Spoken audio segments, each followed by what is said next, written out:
2026 എന്ന് പറയുന്ന പുതുവർഷം കടന്നുവന്നു.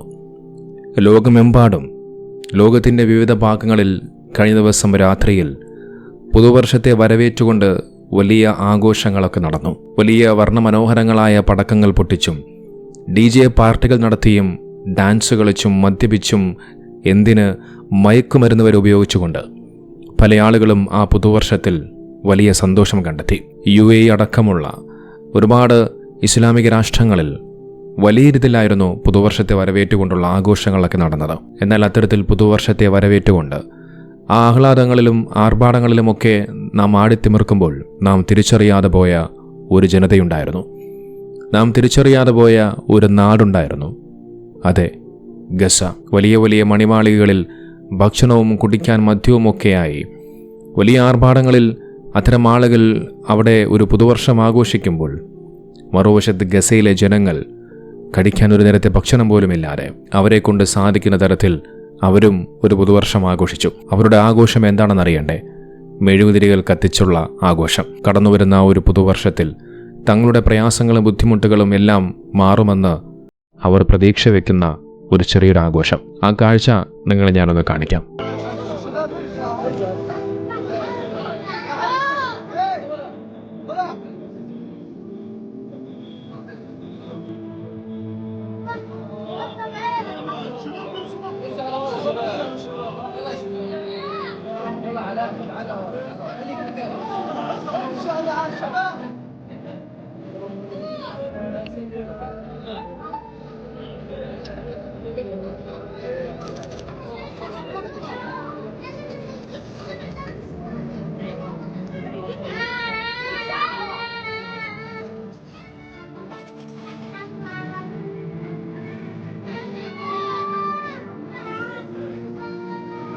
കണ്ടില്ല, ഇതാണ് ആ ഒരു കാഴ്ച.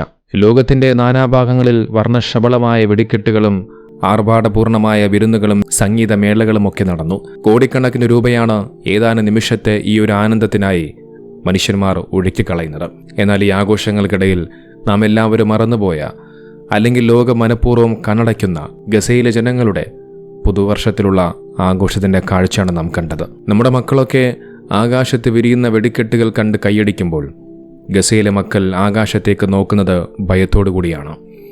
അവിടെ ആകാശത്ത് വിരിയുന്നത് ആഘോഷത്തിൻ്റെ വെളിച്ചമല്ല, മറിച്ച് പാവപ്പെട്ട മനുഷ്യരുടെ ജീവനെടുക്കുന്ന ബോംബുകളുടെ അഗ്നിനാളമാണ്. തൻ്റെ അയൽവാസി പട്ടിണി കിടക്കുമ്പോൾ വയറ് നിറച്ചുണ്ണവൻ നമ്മിൽപ്പെട്ടവനല്ല എന്ന് പഠിപ്പിച്ച പ്രവാചകർ നബി സല്ലല്ലാഹു അലൈഹി വസല്ലമ തങ്ങളുടെ അനുയായികളാണ് നാം എല്ലാവരും. ഇന്ന് നമ്മുടെ അയൽപ്പക്കം എന്നത് വെറും മതിലിന് അപ്പുറമുള്ള വീടല്ല, മറിച്ച് ഈ ലോകം മുഴുവനുമാണ്.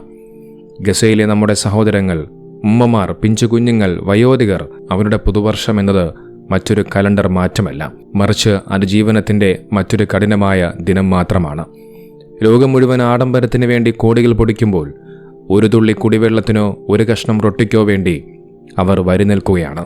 ഒരു ചെറിയ പടക്കം പൊട്ടുമ്പോൾ പേടിച്ചു വിറച്ച് ഉമ്മയുടെ മാറിലേക്ക് ഓടിക്കയറുന്ന കുഞ്ഞുങ്ങളുണ്ട് നമ്മുടെ വീടുകളിൽ. എന്നാൽ ഗസയിൽ കെട്ടിടങ്ങൾ തകർന്നു വീഴുന്ന ശബ്ദത്തിനിടയിൽ മാതാപിതാക്കളുടെ മൃതദേഹത്തിനരികിൽ തനിച്ചിരുന്ന് കരയാൻ പോലും ഭയപ്പെടുന്ന കുഞ്ഞുങ്ങളുള്ള നാടാണ് ഗസ. അവർക്ക് പുതുവർഷം നൽകുന്നത് ഒരു പ്രതീക്ഷയാണ്. നമുക്കറിയാം, കഴിഞ്ഞ കുറേ നാളുകളായി ഗസയിലെ ജനത തണുപ്പുകൊണ്ടും പട്ടിണി കൊണ്ടും മരണഭീതിയിലാണ്. ചിതറിത്തെറിച്ച കളിപ്പാട്ടങ്ങൾക്കും തകർന്ന സ്ലേറ്റുകൾക്കുമിടയിൽ അവർ ഇന്നും തിരിഞ്ഞത് സമാധാനത്തിൻ്റെ ഒരു നിമിഷമാണ്. നാം രുചികരമായ ഭക്ഷണങ്ങൾ കഴിക്കുമ്പോൾ അവർ മൃഗങ്ങൾക്ക് നൽകുന്ന തീറ്റ കൊണ്ട് വിശപ്പടക്കാൻ ശ്രമിക്കുന്ന കാഴ്ച ആരെയും കരളലിപ്പിക്കും.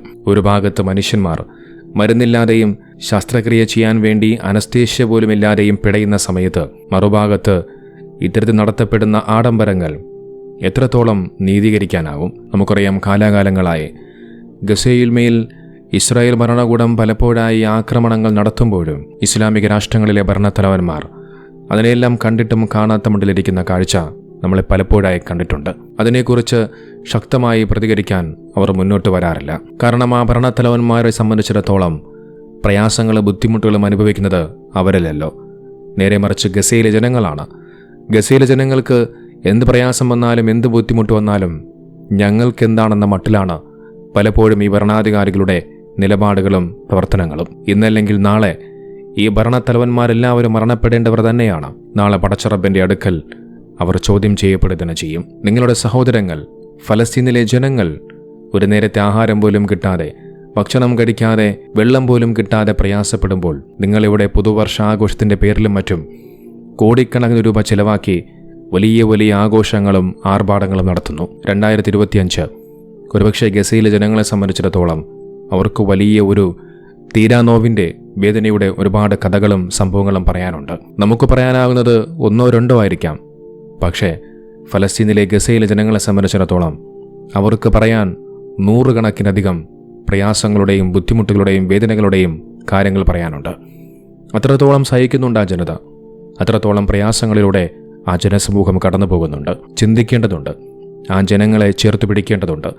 അവർക്ക് ഐക്യദാർഢ്യം പ്രഖ്യാപിക്കേണ്ടതുണ്ട്. വലിയ ആർഭാടങ്ങളും ആഘോഷങ്ങളും നടക്കുമ്പോൾ അതിൽ മതിമറന്നു പോകാതെ ഈ സമൂഹത്തെക്കുറിച്ചും നിങ്ങൾ മനസ്സിലാക്കേണ്ടതുണ്ട്.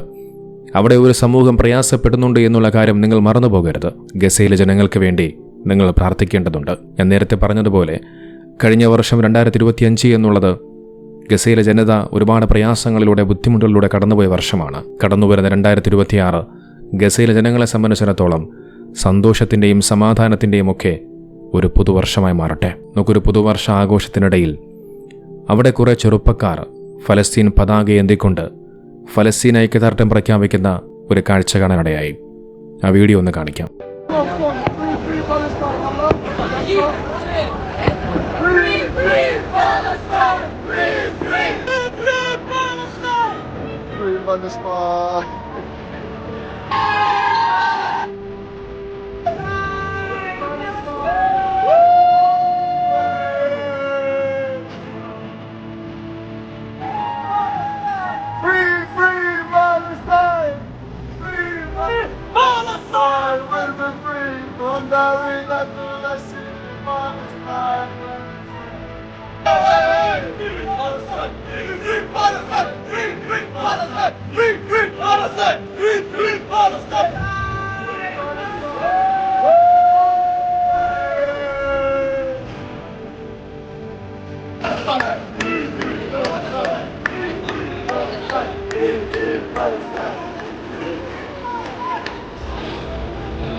عشان تعرفوا وين مكان بلدان في بلجيكا في اوروبا كلها، وين مكان فلسطين حرة، خاوة شاء من شاء أبى من أبى، فلسطين حرة، فري فري بالستاين.